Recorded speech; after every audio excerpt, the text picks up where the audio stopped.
Alright, ladies and gentlemen, Fab's in the house, and today I'm in the house with the Shirogorov Sinkevich Design Kami Flipper here with me for a review, and we're gonna analyze the look, the sound, and the feel of this bad boy. But hey, don't forget to like the video and to subscribe to the channel if you're enjoying this kind of content right over here. So let's jump into this guy, because this is a truly fantastic size. Look at this.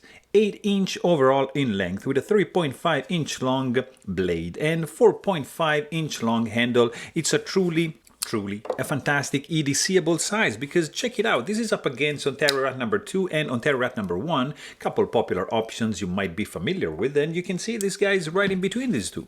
Also, maybe you have some other budget knives. This is a Benchmade mini bag out, and here you have your Benchmade bag out, and you can notice that this is just a little bit bigger than the bag out, which is not a big knife by any means. This is a Spyderco Para 3, and you can see the Kami is a little bit bigger than that, and this is the Spyderco Paramilitary 2, which is a tiny bit bigger than that, but it looks much bigger than the Kami. Maybe you're a Shirogorov, Chris Reeve Knives fan, and this is the Sebenza 21 in the small size, and this is the large Sebenza 31, also Chris Reeve Knives, of course, and you can see that the Kami fits right in between these two offerings. Let me just show you another couple options. Here I've got the Custom Knife Factory Philippe Georget Design 520, and here I have a Snafu 2.0 designed by Peter Rassenti, also by Custom Knife Factory. And let me show you another couple of titanium frame lock goodness. This is the Arius Generation 4 Style 55. And what else can I show you? Let me show you this guy over here. Old Bladeworks Spectre. This is a V3 Prestige, and just another couple options also from Shirogorov. We've got F95 Antique, and you can see the size, of course, bigger than that.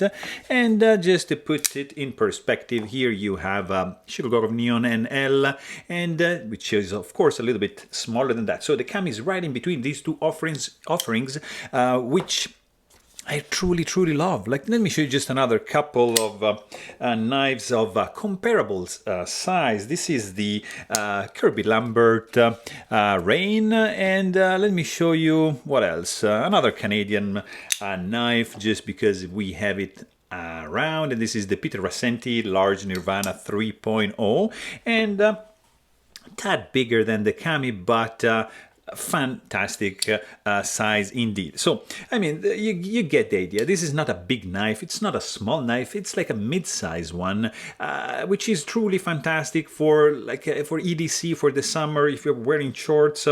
It's gorgeous. This is Dmitry Sinkevich Design collaboration with Shirogorov, Russian made. This guy is around 1,500 bucks. There's 300 of these made in Russia. It's a titanium frame lock with a superb design, really futuristic looking. You have 4 layers of milling into these scales, which are symmetrical, and you can see that it's beautifully done. It's straight out of sci-fi fiction. Reminds me of the Tron lines. It's gorgeous. I'm in love with this design, with the shape, with the lines, with the edges, with the angles. I like it. There's a couple of things that I not really like about this one, but I mean, first of all, let's just take a moment to admire the balance, the harmony that is going around in this design. Really cool overall lines in this titanium frame lock, nice milling.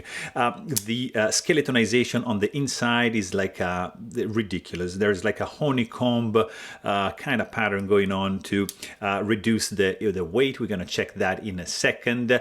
You have some nice chamfering going on all around the perimeter. You have it also on the inside, beautifully chamfered. You have this finger groove over here, which is just gorgeously done. It's beautiful, feels great in the hand.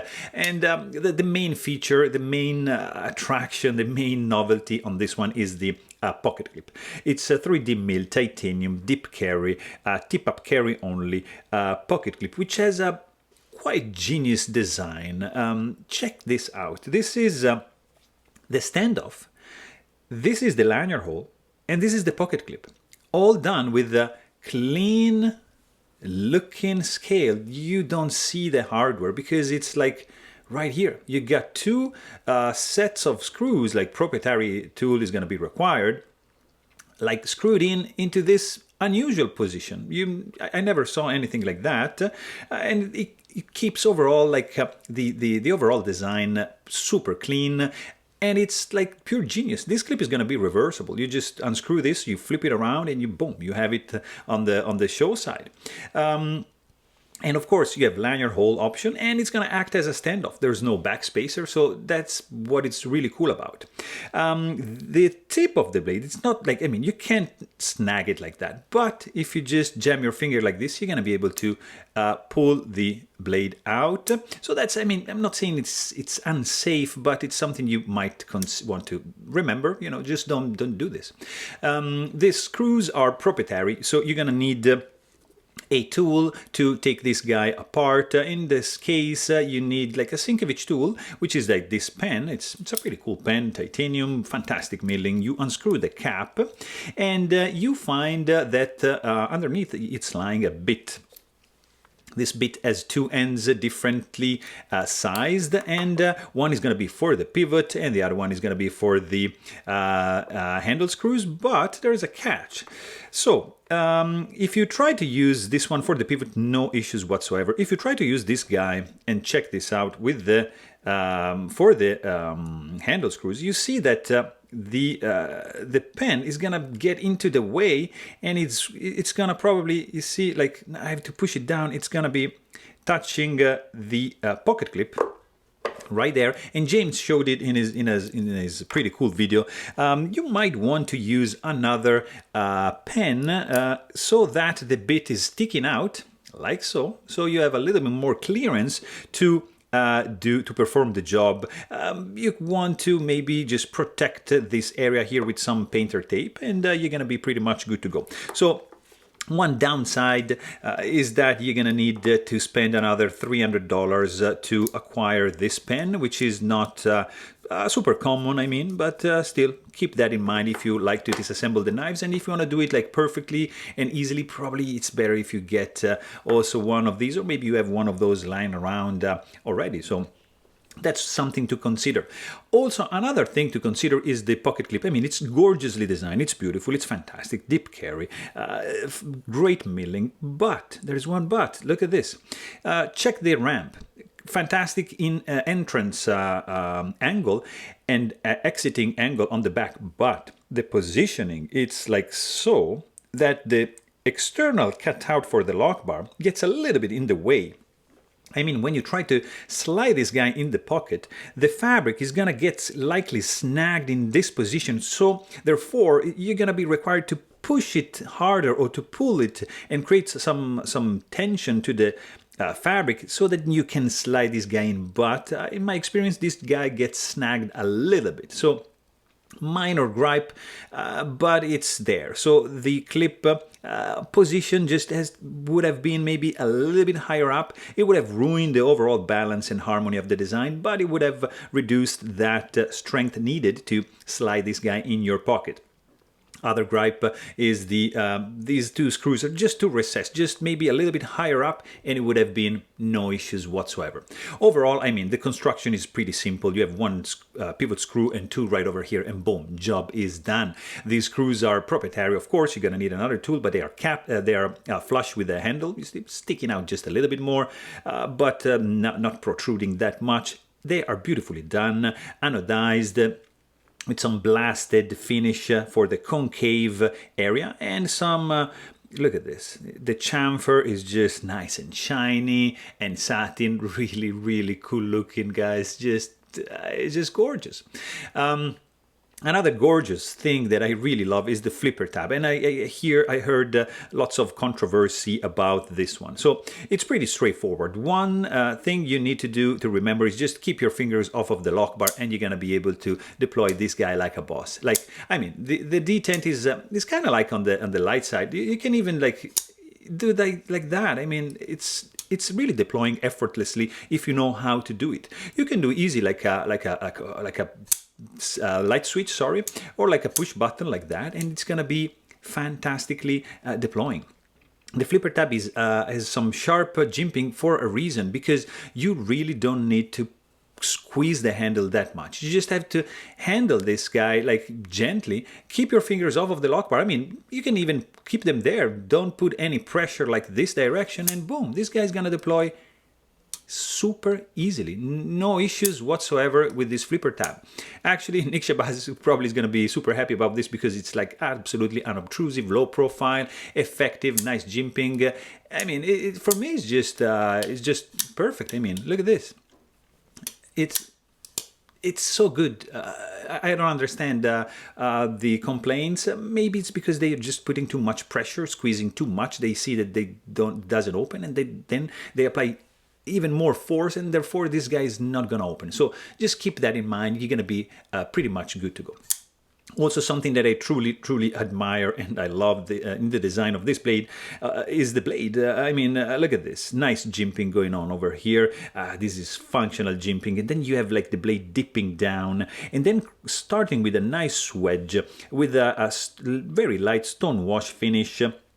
Like up to this point, it intersects with the flat, which is satin, and then goes down and sweeping down like in this fantastic, look at this, I mean, this is just gorgeous. And then you have 100% belly, mirror polished edge, look at that. Fantastic flat grind, dual tone finish, gorgeous angled plunge grind in the classic Shirogorov tradition. On the other side, you're gonna notice that this is a chisel grind. It's a compound and asymmetrical grind. In fact, you can appreciate that better from this angle. You see? Because there's two plunge grinds, 1 and 2. And this is fantastic because it's going to translate into half time needed for sharpening, because you're going to have to sharpen just this side. You don't sharpen this side. So it's very, very cool. I love these lines going on, the intersection, everything. The sterile looking blade is just gorgeous. No billboarding. The plunge grind is fantastically designed. Absolutely asymmetrical grind, which is also going to translate into maybe thinking that the blade is off-center, but it's just the grind type going on. Also, another thing that I really, really love is the subdued and unobtrusive sound. Hear this. I mean, it's so mellow and soft. The closing sound is just ridiculously dampened and contained, not echoing, not loud, super discreet. The opening sound, nice click, subdued, classy. Nobody's gonna get scared of this kind of noise. It's muffled. It's really, really pleasant. The weight of this guy, the weight of this guy is going to be much contained because of the heavy skeletonization going on the inside. Of course, this is titanium frame lock, and the slabs are not that thick, 3.33 ounces of weight. So it's gonna feel really good in the pocket. Zero hot spots in the hand. When you squeeze the handle, it just feels solid. You don't feel any sharp edges going on. The lock bar, it's quite easy to disengage because there's a milling on the show side and on the lock side. So just stick your thumb like that and boom, you're gonna be pretty much done. It's not like as gorgeous as this F5, for example, like that. You see that it's protruding a little bit, so it's going to be like extremely comfy for your thumb to disengage the lock bar, but still, it's just pretty good to go. No issues whatsoever. Also, the jimping is functional here. It's sharp, but it's there for a reason. You can even do a nice reverse grip. You're gonna have a little bit of finger guard created by this flipper tab. Not much handle sticking out, but I can feel it nicely in my hand.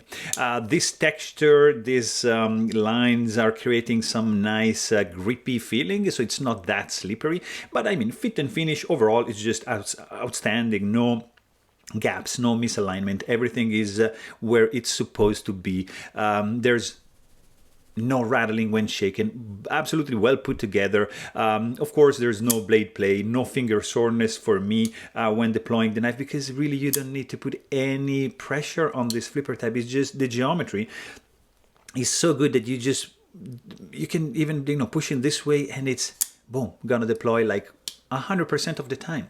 Of course, you've got a stainless steel lock face insert, which is screwed in from the inside with the over travel stop bar, lock bar stabilizer integrated into the design. So no lock stick, you've got stainless steel on stainless steel. The blade, by the way, has a nice engraving right over here, is S110V. So pretty good to go. You have the right amount of stiffness on the pocket clip, just that positioning that's bugging me a little bit.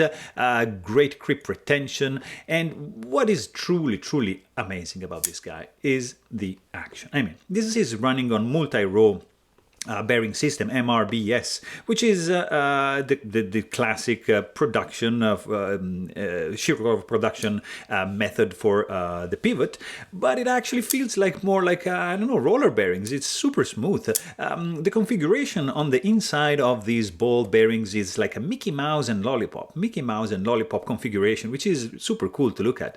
But look at this. I mean, this guy deploys like a boss, super smooth and fast in the opening, but the closing is just ridiculous. Look at this. As soon as you disengage the lock bar, boom, the blade wants to go back, and you put this guy in the vertical position and it just glides down like smoothly, like super nicely. I just really can't stop playing with this guy. You can have it like, of course, like be fast like that, and it's gonna be absolutely fidgety, but also you can have it controlled and gliding down like that. So really cool action, 100%. You have a medium light detent.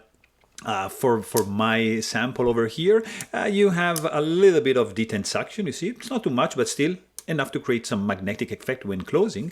And I mean, overall, this is a home run, I think. There's two issues. It's not a perfect knife. There's the tool needed, of course. That's gonna add some cost to the disassembly and maintenance.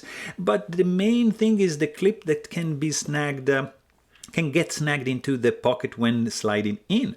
Everything else, it checks out. Design, it looks fantastic. It's amazing. There's some innovation in the clip. The weight reductions, crazy skeletonization. The sound is beautiful. The action is gorgeous, guys. This is a pretty cool one. So there you have it. Hope you guys enjoyed this video. Please don't forget to subscribe. And thanks for watching. Stay tuned.